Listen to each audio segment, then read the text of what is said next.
Welcome to Finding Your Worth from Within, the podcast where I'm going to be helping you up-level your life, find your true self, and ignite the best version of you.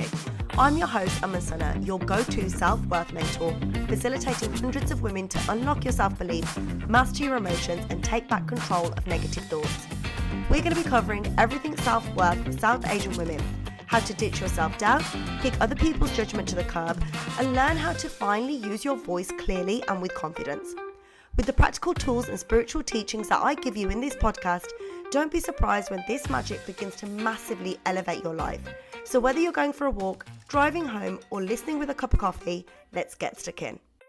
Hey, and welcome to today's live. I am taking you through the Dubai Diaries today. So if you hadn't seen, last week I was in Dubai, and with everything going on in the world, I was unable to catch a flight back. So today I am taking you through Dubai Diaries, what it was like to feel safe and scared at the same time, because there is so much noise about the UAE at the moment, but I just feel like it's really ill-informed. You've got the media that's throwing it completely out of whack and saying they're being bombed and stuff. We weren't being bombed. There was debris falling down. And then you've got other comments from people that is like, oh, well, there's worse places to be stuck, isn't there? And after receiving an array of comments, I was like, I want to come on and actually give you guys a real account of what it was like to be out there, because also it was very different for people in different areas as well. So first of all, what was I doing out there in Dubai? We had gone on a family trip to India, taken the kids back to Bend, and we were on the way back. Hubby and the kids came home, and I stayed in Dubai for a week because I had an amazing opportunity to take my business globally. And I actually hosted two in-person coaching sessions with women out there. One was a VIP morning and one an in-person session. And that was absolutely epic. I had the best week networking with so many amazing women, whether it be small coffee mornings, whether it be more larger events. I've actually got numbers of people that I'd meet up with afterwards when I go back. Now, I was due to fly back on the 1st of March, which was Sunday, the 1st of March. And all of this kicked off and the missiles were intercepted on Saturday afternoon.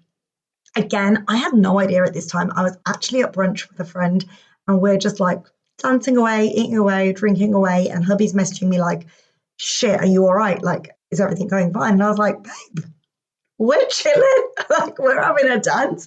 There's nothing happening here. It's fine. And he was like, are you sure?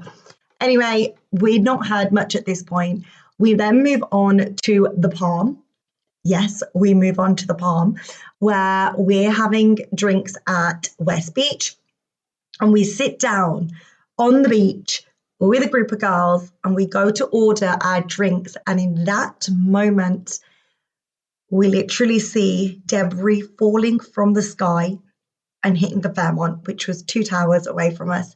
Anybody that's been on West Bank, like you've got the Fairmont, you've got the Marriott, and then February 30, where we were sat. And it is a 2-minute walk.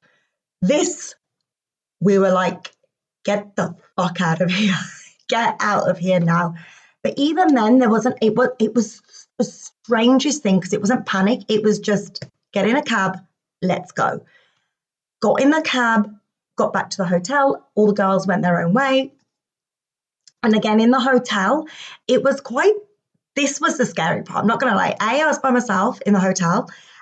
B, I was in a high rise. So you're partway in the sky anyway, and you can just hear noises in the air. And them noises are like, I want to say a bit like thunder in the sky, and you can't see anything. So you just hear like outside your window, and you're kind of like, was that not? And you see other people coming out the windows and on their balconies and stuff. Saturday night, we got a lot of warnings saying alerts on the phone saying stay inside, seek cover. I'm not going to lie, the alerts are actually scarier than listening to the missiles. It was like, bah, bah, bah. They shit you up to no end, like more than hearing anything else, right? Again, everybody's experience was different. I got to stay in my hotel room in the morning, got up, had breakfast by the pool. Everybody was out as normal. Again, it was so surreal because you felt safe because you knew these missiles are intercepting. So you're not going to there's no bombs going to hit. But you also know, because you've seen the day before, that debris is falling. You're eating breakfast, everything's normal. And then you've just got in the sky and you're like, So your brain's telling you you're safe. Your body's saying, what the fuck are you, like, there's noises in the sky. And everything's carrying on as normal. Lunch places are open, restaurants are open, beach clubs are open. And it is the most surreal thing. So that was my experience. But I know a friend on Saturday night, their hotel took them down into the basement and she spent the night in the car park basement. Now that, I'm sorry for your nervous system, would shit you the fuck up. Like, it would really scare you that you've been taken down into the basement, you've been made to sleep here. Obviously, it was precautions to keep safe. Again, I know somebody else that lives on the Palm and they decided to evacuate the Palm and come in mainland because they, throughout the day on Saturday, saw a lot of missiles and the debris was falling. It didn't hit anywhere, but they saw a lot more. So they moved out from the Palm on to mainland. Sunday, I'm really lucky. I've got friends there. And one of my friends phoned and was like, you're coming to stay with me. No questions asked. Pack your bags and get here. But I was supposed to be checking out and flying home anyway. So, which obviously my flight was cancelled. Delulu over here, like, I'm constantly like, it's going to be fine. It's going to be fine. Woke up at 3 a.m. to like, bags were packed to catch a flight and the airport's closed. No flights happening. I was like, oh man, was just hoping, had a bit of faith. Anyway, went to my friends and it was exactly what I needed. And this is what I'm saying when I say I am lucky, because literally she opened up her home to me. Her family were there, like she's got 2 daughters. And that for me is exactly what I needed, because in that moment I was already missing my kids. I'd been away from them for 7 days. I was already questioning like whether I should have gone back on Friday.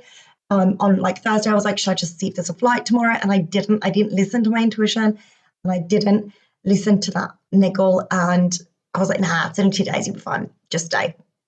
So staying with her and the kids is exactly what I needed. The girls made it really fun, like the kids did, and made it really like homely. And whilst you could still hear the fighter jets and whilst you could still hear the missiles in the sky, the TV's on. So we're like, just turn the TV a little bit louder. And throughout the week, it got better. We were doing normal stuff. The girls were in their clubs. They were going horse riding. They were doing their usual. We were going to the park. We went out for a meal. It was all really normal. And I know people in mainland, again, that were doing normal things. A couple of people saw debris fall again and hit. That is scary. What I found really helpful was I came out of the hotel, because the hotel was full of nervous people. The hotel was full of anxious people. And for somebody that feels everybody's energy, it wasn't a good place for me to be. Like, I remember getting in the lift, and the minute I got in the lift, I was like, ugh. I could just feel people's anxiousness and nervousness, whether it was mine or not. I was like, I can't be around this constantly. Being in a home environment, being settled, being on the ground rather than high up was just so much better for me. Like, more than anything as well, what was nerve-wracking and not great was the uncertainty of, when am I going to get home? I've got a flight for Tuesday. No, it's Wednesday. Now I've got a flight for Friday. And that was the most nerve-wracking thing. And I got a flight for Friday and I kept trying to move it earlier. And I think it was the Wednesday I just decided, I phoned home. I was like, guys, I can't spend any more time or energy trying to get through to Emirates, first of all, trying to get through to my travel agent, or gambling on getting a flight home. I just can't. And that day was actually my best day. Like, I went for a pedicure, I went to the gym, like I did normal things, and it just eased so much. Now, again, I've had friends out there that were getting a bit ill because they were in the midst of it. They were in the marina and they felt ill because of the uncertainty, because of the people around them feeling nervous. And unless you were there, unless you're there now, and like, I don't know how the people are still doing it there now, the uncertainty and the juxtaposition between feeling completely safe and knowing and having trust and like all those reels about like, we're in the UAE, we're safe. All of that is true. All of it is true. And I said to Hobie that if I lived here, I'd feel different. My anxiety and I don't want to call it anxiety, that the worry for me, uncertainty, was about getting home. It was about getting to my kids. Like, what if my flight's cancelled? What if I'm stuck here again? That was the uncertainty for me. But for those that are still there and that live there, you've got uncertainty every day of still hearing what's going in the sky. Like hearing the fighter jets is not great. I was flying Friday morning, Thursday night, there was another emergency like alert saying stay inside, blah, blah, blah. And I was like, fuck me, not again. And I went to sleep that night. I barely slept because all you could hear was just fighter jets, and your brain again is telling you that means it's safe. They're checking the air. They're like making sure everything's good. But for your body that can hear the noise, that can hear the fighter jets, it's like fucking hell. And I've got to admit, like, I do a lot of nervous system regulation. I do a lot of tapping, breath work, all of that. And I was still, till I got on the plane, even after I got on the plane, I was so nervous that I wasn't going to make it and that it was going to get cancelled. Not going to make it in that way, but that it was going to get cancelled and that I was going to be stuck there for longer. And like I said, I'm one of the lucky ones. Like, I can't imagine how my friend that had to sleep underground felt, or how those people that had to evacuate their house felt. And yes, while people were messaging me saying like my thoughts and prayers are with you, like a little bit we were laughing about that. I was like, shit, these lot don't know I've just been to dinner, like, or that they don't know I've just been to the park. Like, thoughts and prayers were cute in that moment. Like, it was like, shit, I feel really safe. But at the same time, there was that, when the hell am I going to get home? When the hell am I going to get out of it? When is the noise going to stop? Like, when is the fighter jets going to stop? And don't get me wrong, it wasn't all day, every day. It was like 2 hours one day, nothing the next day, 4 hours another day. It was on and off. So I just wanted to come on here and share the accounts because it's something huge that's happened in my life this week and last week, sorry. And the comments, like I said, you range from like, oh my God, you were in a war zone. Was I really? I don't class that as a war zone. Might have been, but I'm sorry. Take a look at Ukraine, take a look at Gaza. Like, I don't class myself as being in a war zone. And then you've got comments like, well, there's worse places to be stuck. And it's like, oh God, guys, I genuinely don't think anybody that wasn't there will understand the juxtaposition of safety and being scared at the same time. And I don't even know if it was being scared or whether you can call it being scared, but it was like constant worry, just being on edge, constantly on edge. So maybe it was scared. But yeah, just wanted to share this week with you. And that's why I've been MIA. That's why I've been not posting as regularly. That's why I've been, when I got back, I've like felt ill, lost my voice, was loads going on. I think my nervous system just went, boom, you're going to shut up and rest because there was so much more that was going on before that. The last couple of months, I've been working, being in visibility, and I just needed a couple of days rest. But anyway, we're getting back to normal. And yeah, any questions about this situation, drop me a message. This isn't anything that obviously to do with my work or in correlation with that, but it's something that I just felt like I wanted to share to just bring those comments and people's perspectives into alignment of actually you can have both at the same time. You can be scared and you can feel safe completely in the same moment.